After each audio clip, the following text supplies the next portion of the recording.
Hello, this na Pidgin news for Procyon radio and television. My name na Michael Praise.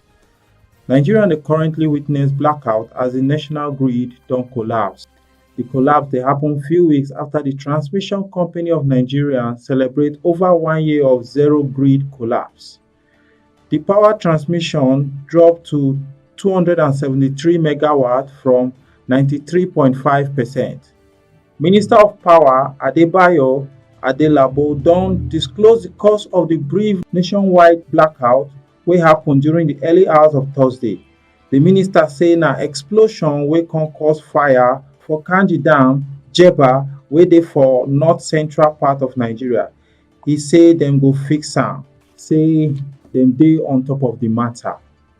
Labour Party don reclaim Delta representative seat as appeal court sack Elumelu. The Court of Appeal for Abuja don declare Ngozi Okoli wey be Labour Party member as winner of the election, but Elumelu come dey challenge Okoli victory for court. Labour Party know say Obi lost 2023 election, na so Wole Soyinka tok. Wole Soyinka come accuse the leader of Labour Party say dem dey lie for Nigerians, especially the youth, say Obi win the election.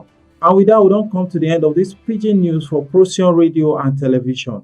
My name na Michael Praise, and I dey say until next time, make una dey shine like the star wanna be.